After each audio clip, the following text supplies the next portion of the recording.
नमस्कार दर्शकों, दिल दिल से मैं आप सभी का स्वागत है। दर्शकों, मैं फिर से आपके सामने एक खबर को रूबरू कराने आया हूँ। दिल्ली में पिछले कुछ महीनों से लगातार झुग्गी झोपड़ियों पर रेखा गुप्ता जी का बुलडोजर एक्शन देखने को मिल रहा है। पीला पंजा किसी को भी बख्श नहीं रहा। यानी कि जो अवैध तरीके से झुग्गी झोपड़ी बनी हुई है, अतिक्रमण हो रहा है, उस पर पीले पंजे का वार लगातार आप सभी को देखने को मिल रहा है। लेकिन दर्शकों, आज मैं आपको उन झुग्गी झोपड़ी वालों के बारे में बताना चाहता हूं कि जो झुग्गी झोपड़ी जिनको बुलडोजर द्वारा ध्वस्त किया गया है, उन झुग्गी झोपड़ी वालों के ऊपर कार्रवाई सही है या नहीं है।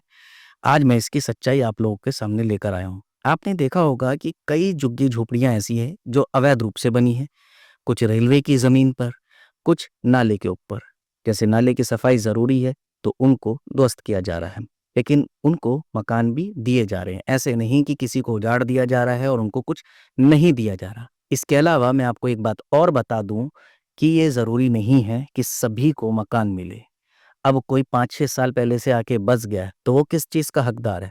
वो तो दूसरे शहर का है ना। दूसरे शहर से अगर आप आके बस जाओगे और आप दिल्ली जैसे शहर में ये कहोगे ये जगह हमारी है, हमको कुछ दो, तो सरकार के पास इतनी जगह जमीन थोड़ी है कि उन्हें फ्लैट बना बना के दे। आपने कोई मेहनत करी है? आप तो आकर सरकारी जमीन पर कब्जा करके बैठे हुए हो, ऊपर से उस पर अधिकार जता रहे हो। 30-40 साल से जो इंसान जहाँ रह रहा है, सरकार उसके बारे में सोचती है। अब बात आई झुग्गी झोपड़ियों की। तो झुग्गी झोपड़ियों की अगर मैं बात करूं तो आपने देखा होगा कई सारी झुग्गी झोपड़ियों को, भले वो नाले पे नहीं बनी है, भले उन्होंने रेलवे की जमीन पर कब्जा नहीं किया, लेकिन वो झुग्गी झोपड़ियां आपने देखी होगी, कई तरीके का नशे का कारोबार भी वहीं से होता है। क्राइम और क्रिमिनल्स भी वहीं पर पलते बढ़ते हैं।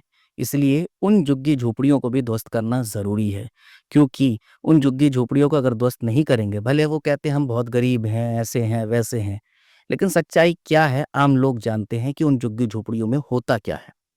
इसीलिए जो बुलडोजर कार्रवाई हो रही है, कई तो अवैध झुग्गियों पर, कई अतिक्रमण पर हो रही है, लेकिन कई जो इन झुग्गियों पे हो रही है, जिनकी खबर या जिनकी कंप्लेंट लगातार सरकार को मिलती जाती थी, पिछली सरकारों को मिलती जाती थी, पुलिस को मिलती जाती थी, लेकिन कोई भी इन पर एक्शन नहीं करता था। सब रिश्वत ले लेते थे और ये झुग्गी झोपड़ियां वहीं रहती थी। इसीलिए इन झुग्गी झोपड़ियों पर भी आज रेखा सरकार कहें वो सख्त है और उनको सख्त कार्रवाई करने का अधिकार है। अगर ये बात आम लोगों से पूछोगे तो आपको भी लगेगा कि हाँ, जो मैंने आपको बताया कि नशे का कारोबार भी इन झुग्गी झोपड़ियों के जरिए ही होता है। आज की युवा पीढ़ी किसी अच्छी जगह से जाकर नशा खरीद कर नहीं लाती, और वो नशा क्या है मुझे बताने की जरूरत नहीं है, आप जानते हैं। वो नशा इन जैसी झुग्गी झोपड़ियों से ही मिलता है।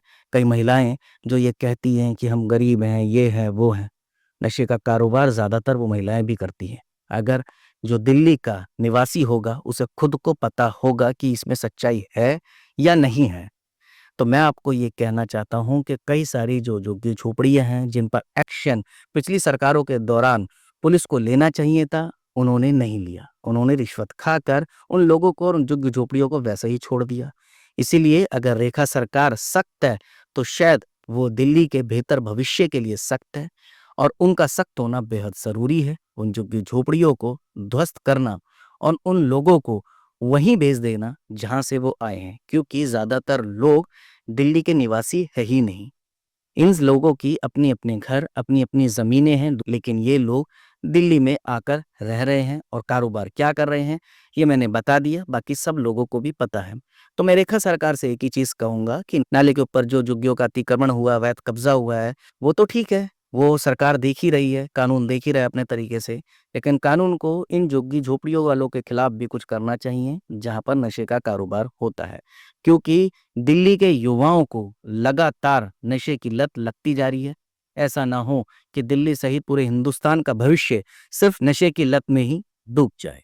मैंने सही कहा या गलत कहा, इस चीज़ का फैसला आप करेंगे। जो मैंने आपको खबर बताई या जानकारी दी, आप मुझे कमेंट के माध्यम से बता सकते हैं कि मेरी बातों में सच्चाई है या नहीं।